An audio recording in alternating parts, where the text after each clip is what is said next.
ये है दिल्ली क्राइम मोर्चा news network.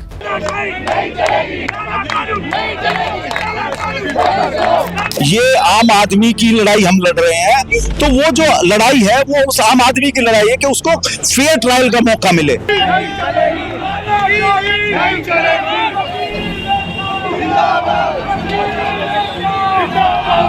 Fair trial करें, आप फेयर इन्वेस्टिगेशन करें। फेयर इन्वेस्टिगेशन होगी तो बार बार पुलिस ऑफिसर को बुलाने की जरूरत नहीं है। इस केस में ये कमी छोड़ दी आपने, ये कमी छोड़ दी, उसके जब वो नहीं आता हो तो उसके एसएचओ को बुलाया जाता है। ये अपने आप एक तुगल की फरमान है जो कॉन्स्टिट्यूशन के खिलाफ है, आम आदमी के हितों के खिलाफ है और जिसका विरोध जारी रहेगा। हमें जब आप लंबे समय तक रहते हैं तो आपको पावर का नशा चढ़ जाता है ना। पिछली सरकार ने किया, कांग्रेस की ने, आज बीजेपी वही काम कर रही है। आम आदमी पार्टी की सरकार ने भी कुछ ऐसा ही करने का प्रयास किया था। नमस्कार, जय हिंद। आप देख रहे हैं दिल्ली क्राइम मोर्चा। मेरी मौजूदगी इस वक्त रोहिणी कोर्ट के ठीक बाहर है और यहाँ पर चूंकि वकील जो है काफी प्रदर्शन कर रहे थे सुबह से, लगातार एक उपराज्यपाल का एक आदेश है जिसमें ये बोला गया कि पुलिस अब थानों से अपनी गवाही पेश कर सकती है अगर किसी अपराधी को उन्होंने पकड़ा। इस तरह का मामला जो है आया था। सर, क्या नाम है आपका और किस तरह की बातें निकल कर आई थी, किस तरह का आदेश उपराज्यपाल ने दिया था? और मेरा नाम राजीव दहलान है, मैं प्रेसिडेंट हूँ रोहिणी, जो हमारी ये डिस्ट्रिक्ट कोर्ट है उसमें हमारी bar association Rohini court bar association उसका प्रेसिडेंट हूँ और बाकी हमारे पदाधिकारी जो मेरे साथ हैं।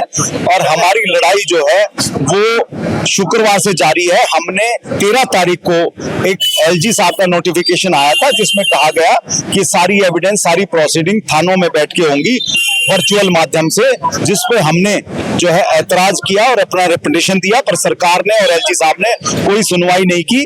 उसके बाद हमने हड़ताल शुरू की है और हड़ताल के दौरान शुक्रवार को हमारे दिल्ली के गृह मंत्री जो आशीष सूद है उनके घर उनसे मीटिंग हुई थी। उन्होंने आश्वासन दिया था कि हम इस पे जल्द ही निर्णय लेंगे, पर कोई निर्णय उन्होंने नहीं लिया है। उसके बाद हमने इस आंदोलन को शनिवार को और तेज करने का निर्णय लिया और उसके तहत आज हमने जो है वो अपना 11:30 से 12 तक का जो है एक सांकेतिक तौर पे रोड जाम करने का रखा और हमने हड़ताल जारी है। और पुलिस को हमने एंट्री करने से बैन किया है कि ना पुलिस, ना नायब कोर्ट, ना और क्या ईडी वगैरह कोई पुलिस ऑफिसर नहीं एंट्री का, वो सब अपनी वीसी के थ्रू प्रोसीडिंग करे।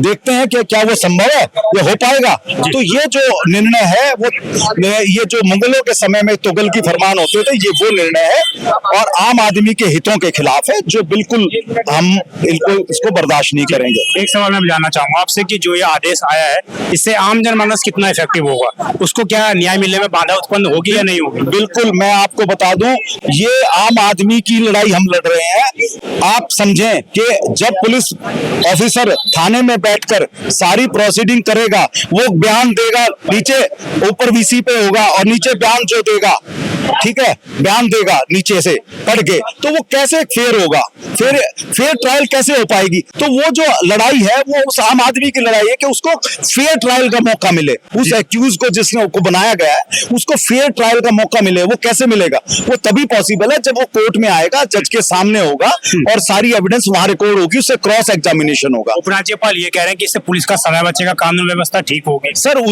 उसके लिए और व्यवस्थाएं हैं। आप है ना, ये जो वाया मीडिया गलत तरीके से कॉन्स्टिट्यूशन को साइड लाइन करके आप रखना चाह रहे हैं, ये गलत तरीका है। आप उसके लिए व्यवस्था ये है ना, आप फेयर ट्रायल करें, आप फेयर इन्वेस्टिगेशन करें। फेयर इन्वेस्टिगेशन होगी तो बार बार पुलिस ऑफिसर को बुलाने की जरूरत नहीं है। पुलिस ऑफिसर को क्यों बुलाया जाता है? इसलिए बुलाना पड़ता है जज को बार बार कि भाई इस केस में ये कमी छोड़ दी आपने, ये कमी छोड़ दी, उसके जब वो नहीं आता हो तो उसके एसएचओ को बुलाया जाता है। जब आप फेयर ट्रायल, फेयर इन्वेस्टिगेशन करेंगे, हर चीज जो कानून के मुताबिक करेंगे, तो आपको बार बार यह चक्कर काटने की जरूरत नहीं पड़ेगी। बेसिक है जो सिस्टम बना इन्वेस्टिगेशन का, इन्वेस्टिगेशन एजेंसी जो बनी है, उसको एक अमूल चमूल परिवर्तन की जरूरत है। उसको तो परिवर्तित कर नहीं रहे, एक वाया मीडिया निकाल रहे हैं कि जी उन चीजों को कैसे वो किया जाए। तो ये पहले आपसे इसके संबंधित कोई राय ली गई थी? कोई राय नहीं, किसी से, ना बार काउंसिल ऑफ इंडिया से, ना बार काउंसिल ऑफ दिल्ली से, ना कोऑर्डिनेशन से, ना किसी भी डिस्ट्रिक्ट की बार एसोसिएशन से जो निर्णय ली, कोई किसी से राय नहीं ली गई। ये अपने आप एक तुगल की फरमान है जो कॉन्स्टिट्यूशन के खिलाफ है, आम आदमी के हितों के खिलाफ है और जिसका विरोध जारी रहेगा। पहले भी इस तरह का एक आदेश आया था जब आप लोग रोडों पे उतरे थे।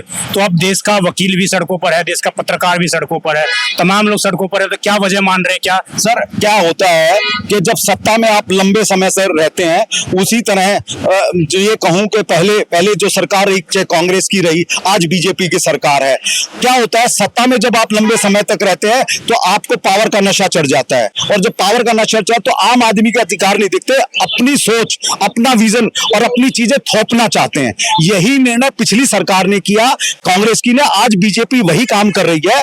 आम आदमी पार्टी की सरकार ने भी कुछ ऐसा ही करने का प्रयास किया था। मैं एक आम आदमी होने के नाते, मेरा किसी पार्टी से कोई सरोकार नहीं है, मैं एक देश का नागरिक भी हूं। तो जब भी पावर में आती है कोई पार्टी, उसका सिर्फ ये होता है कि वो सत्ता के नशे में आम आदमी के अधिकारों को भूलकर कुछ लोगों की जो बैठे हैं उनकी कठपुतली बन जाते हैं, उनकी राय पे चलना शुरू कर देती है, और जिससे क्या होता है कि आम आदमी फिर सड़क पे उतरना पड़ता है और सरकार को जगाना पड़ता है। आगे आप लोगों का क्या स्टैंड रहने वाला है? हमारा स्टैंड जारी, ये आंदोलन जब तक ये नोटिफिकेशन वापस नहीं हो जाता, ये आंदोलन जारी रहेगा, और इस आंदोलन को हमें और तेज करना पड़ेगा, और तेज करेंगे, सड़कों पे उतरना पड़ेगा, सड़कों पे भूख हड़ताल करनी, जो भी हमें और एक्शन लेना पड़ेगा वो हम ले लेंगे। तमाम वकील हमारे साथ मौजूद थे और इन सभी लोगों ने एक ही बात कही कि हम जो है पीछे हटने वाले नहीं है, क्योंकि जिस तरीके का तुगलकी फरमान ये आया, जैसा कि ये लोग बता रहे हैं कि इस फरमान से कहीं ना कहीं न्याय व्यवस्था पर भी सवाल उठेगा, और लोगों का जो विश्वास है कि अंत में हमें न्याय जरूर मिलेगा, कहना कि उस विश्वास पर भी एक कहना कि सवाल निशान जरूर उठेंगे।